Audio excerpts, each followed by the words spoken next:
बाबा खाटू श्याम के पास थे 3 ऐसे बाण जिनके बलबूते पर बन गए दुनिया के सर्वश्रेष्ठ धनुर्धर।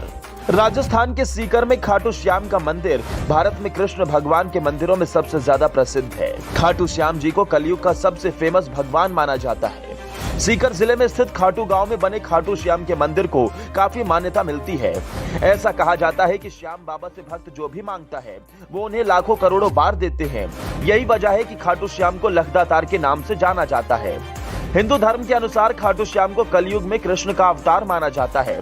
खाटू श्याम मंदिर के रहस्य और इतिहास भी रोचक हैं, जिन्हें जानकर आपके भी कदम सीकर स्थित बाबा खाटू श्याम मंदिर के दर्शन के लिए निकल पड़ेंगे। आइए अब हम आपको दिखाते हैं बाबा खाटू श्याम मंदिर की विशेषता। महाभारत काल से है बाबा खाटू श्याम का संबंध पांडु पुत्र भीम के थे पोते।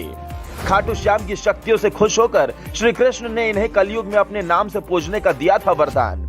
अपने हाथ से अपना शीश काटकर बर्बरिक ने भगवान श्री कृष्ण को कर दिया था दान।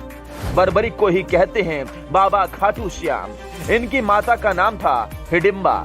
महाभारत की समाप्ति के बाद बर्बरिक का शीश खाटू नगर में दफनाया गया, जो कि वर्तमान में राजस्थान राज्य के सीकर जिले का नाम से जाना जाता है। खाटू श्याम का मंदिर बनाए जाने की कहानी भी आश्चर्य भरी है। कहा जाता है कि एक गाय उस स्थान पर आकर रोज अपने स्तनों से दुग्ध की धारा स्वतः ही बहा रही थी, जहाँ पर बर्बरिक का सिर दफनाया गया था। बाद में खुदाई के बाद वो शीश प्रकट हुआ, जिसे कुछ दिनों के लिए एक ब्राह्मण को सुपुर्द कर दिया गया। एक बार खाटू नगर के राजा को स्वप्न में मंदिर निर्माण के लिए और वो शीश मंदिर में सुशोभित करने के लिए प्रेरित किया गया, जिसके बाद उस स्थान पर मंदिर का निर्माण किया गया और कार्तिक माह की एकादशी को शीश मंदिर में सुशोभित किया गया, जिसे बाबा श्याम के जन्मदिन के रूप में मनाया जाता है। बता दें कि बर्बरिक दुनिया का सर्वश्रेष्ठ धनुर्धर थे। बर्बरिक के लिए 3 बाण ही काफी थे, जिसके बल पर वो कौरवों और पांडवों की पूरी सेना को समाप्त कर सकते थे। युद्ध के मैदान में भीम पौत्र बर्बरिक दोनों खेमों के मध्य बिंदु एक पीपल के वृक्ष के नीचे खड़े हो गए और ये घोषणा कर डाली कि मैं उस पक्ष की तरफ से लड़ूंगा जो हार रहा होगा। बर्बरिक की इस घोषणा से कृष्ण चिंतित हो गए। भीम के पौत्र बर्बरिक के समक्ष जब अर्जुन तथा भगवान श्री कृष्ण उसकी वीरता का चमत्कार देखने के लिए उपस्थित हुए, तब बर्बरिक ने अपनी वीरता का छोटा सा नमूना मात्र ही दिखाया। कृष्ण ने कहा कि ये जो वृक्ष है, इसके सारे पत्तों को एक ही तीर से छेद दो तो मैं मान जाऊंगा। बर्बरिक ने आज्ञा लेकर तीर को वृक्ष की ओर छोड़ दिया।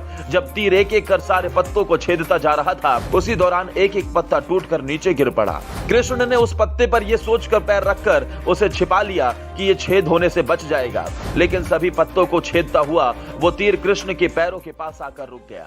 तब बर्बरिक ने कहा कि प्रभु, आपके पैर के नीचे एक पत्ता दबा है, कृपया पैर हटा लीजिए, क्योंकि मैंने तीर को सिर्फ पत्तों को छेदने की आज्ञा दे रखी है, आपके पैर को छेदने की नहीं। उसके इस चमत्कार को देखकर कृष्ण चिंतित हो गए। भगवान श्री कृष्ण ये बात जानते थे कि बर्बरिक प्रतिज्ञावश हारने वाले का साथ देगा।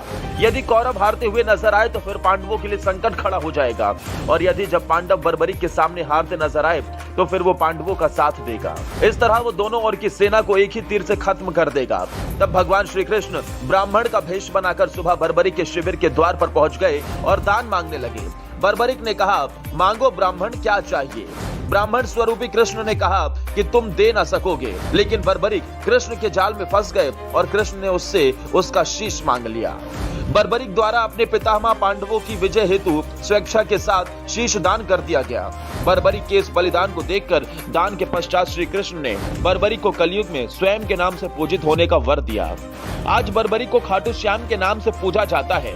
जहाँ कृष्ण ने उसका शीश रखा था, उस स्थान का नाम खाटू है। खाटू श्याम मंदिर में आज हर रोज देश दुनिया से लोग पहुंचते हैं और बाबा के दरबार में शीश नवाकर इच्छा पूर्ति का आशीष प्राप्त करते हैं।